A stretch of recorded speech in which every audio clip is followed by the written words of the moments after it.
Okay, welcome back. In part 1 we just finished off painting these edges here, so I've left them to dry, gave them a couple of coats, and now we're going to go ahead and start gluing these sides together. So when I'm doing this with this particular piece, I like to use just a couple of old needles, poke them through the holes at the top and line the two pieces together. Make sure everything lines up properly and open up those holes so that when there's glue on them we can actually get the needles in easily. So just checking it all fits up. This is how we're going to go about gluing up. Seems to work. Okay, let's go ahead with the glue. So this is the contact cement, so you need it on both sides of the piece that you're gluing. It sticks to itself. I can't emphasise enough that less is more with this stuff. If you put loads on, it goes really gloopy, takes ages to dry, and doesn't work. Put it on in small amounts. It dries quickly. You want to wait for it to dry and go tacky before you put the two pieces together. That's when it works best. You'll also notice here when I'm putting it on, I'm pulling it right to the edge of the piece. That way I'm making sure that the edges, the very edges of the pieces actually stick together and don't leave us with gaping holes when we come to do the edges. It's going to save us work later on.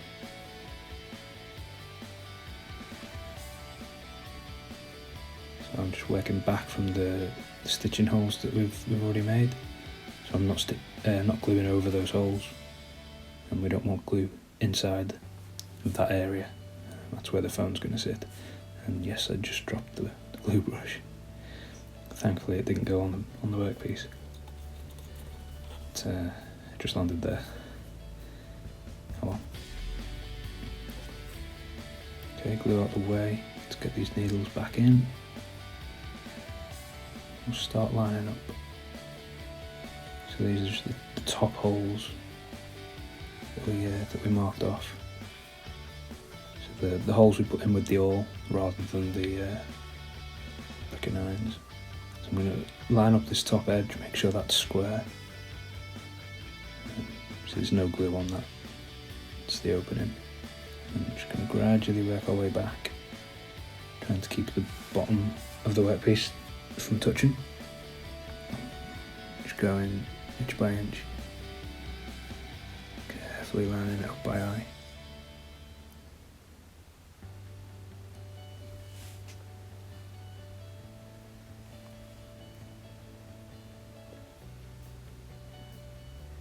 Gotta be patient, but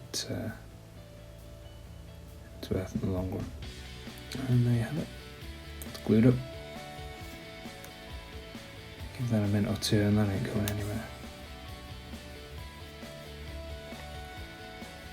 Okay, just checking our edges are good and clean, and they are. So here I'm just going to hammer down, make sure the glue's connecting it all the way around. Gives the best chance of the glue working. Now time to prep our thread. This is a natural hemp thread. It's not braided, it's just normal thread. It's not waxed, so I have to wax it myself.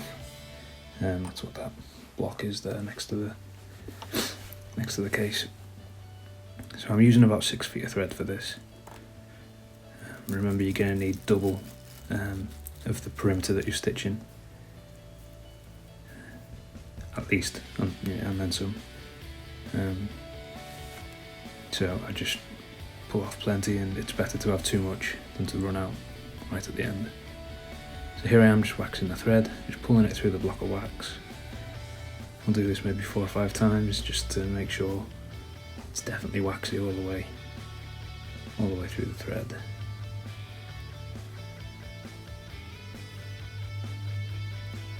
You'll notice when you start pulling it through, it's quite kinky. It wants to warp and twist, the more wax you put on it, the straighter it is, the less it gives into that twist.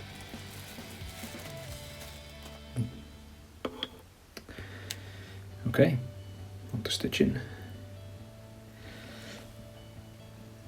So here I am at my stitching horse. This is one I made myself. Right, I'm going to count back 4 holes, which will give us 3 stitches. And now I'm going to stitch away from me to the end of the row and then back. A couple of reasons for doing this. One of them is for strength. This is the end where we're going to be opening the case a lot, and so we want to just make sure that's just a little bit stronger than the rest of it. That's where all the wear and tear is going to be. But also the end of my stitching row, which would be opposite this on the other side of the case, I always come back 3 stitches just to secure the thread, so I want it to look even.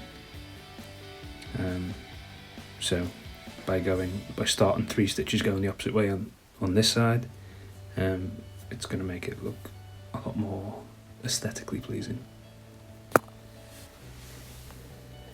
And then I'm just going to do a couple of loops over the edge of the piece here. You can see how with the edge paint I came beyond these stitches just so that I could get so I wouldn't have to worry about doing the edge paint underneath the stitching there. So again, that's going to give us a bit of security as we're opening and closing it. So start right hand in, left hand in behind that thread, lift the thread over the left hand needle, pull it through. That's the basic gist of the saddle stitch.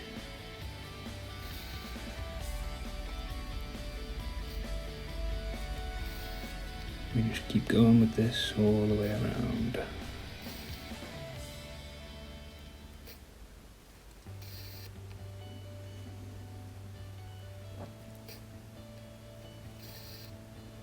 Here we're going to switch to a top view. You can see here, and this is kind of what I'm looking at as I'm working. So right hand, left hand. I come in just behind that thread. See, in behind that thread, over the top of the right hand, pull it through, over the top and pull.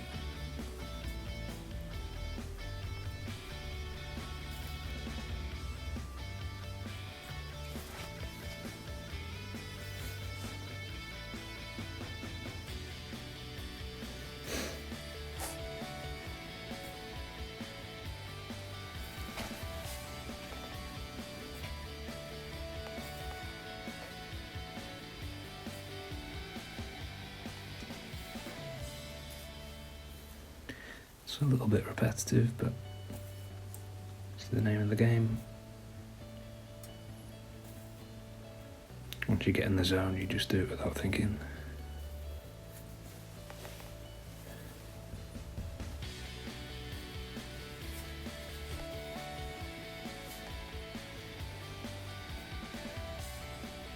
Here we are on the final side, sped up a little bit. So I always like the stitch working towards me. Some people stitch away from themselves, but I always stitch towards me. You'll see I get to the end of the row here, I go 2 stitches over the edge, and then back 3 stitches, and snip them off nice and short. We're done. Quick buff, and we're going to hammer down those stitches like we did before the stitches went in. I'm just going to hammer it down. It's going to close up the holes, the leather's going to compress, and close up the holes, flatten the stitching, and just give us a much more professional looking stitch. It's amazing the difference that just a little bit of hammering can make to the finished product.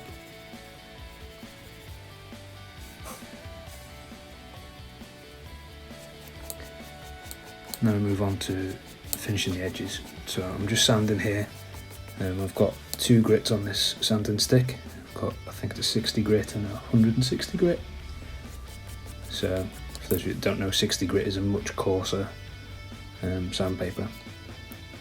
So we're going to use that just to even everything out, hog loads of material off, not loads, but just enough to get it consistent.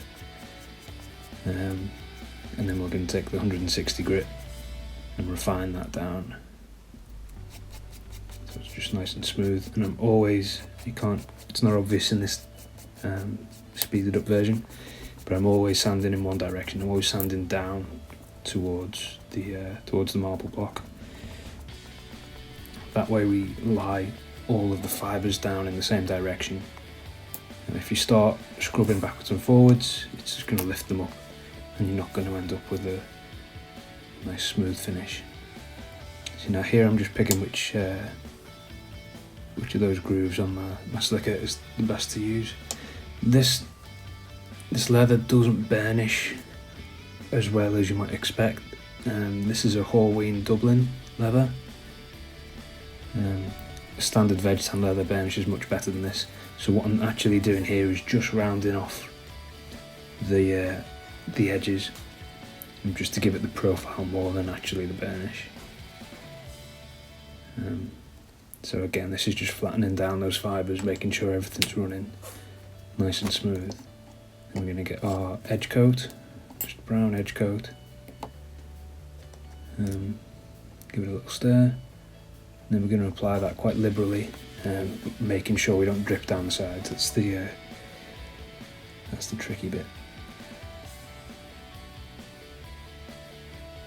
So you'll find once this dries, the first coat always soaks in quite quickly, and leaves quite a hard surface that's quite rough.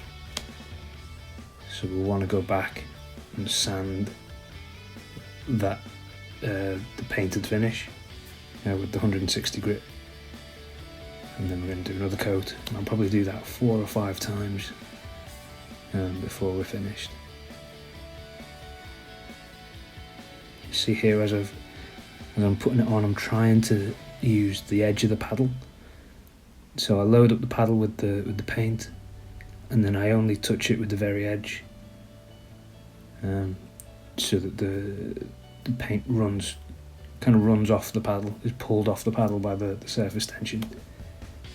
It's kind of tricky to describe, but you just have to give it a go and see how you get on. It took me a while to kind of get my technique down, so this is definitely one for practicing. Okay, I'm going to do that 4 or 5 more times and show you the finished product. There you go.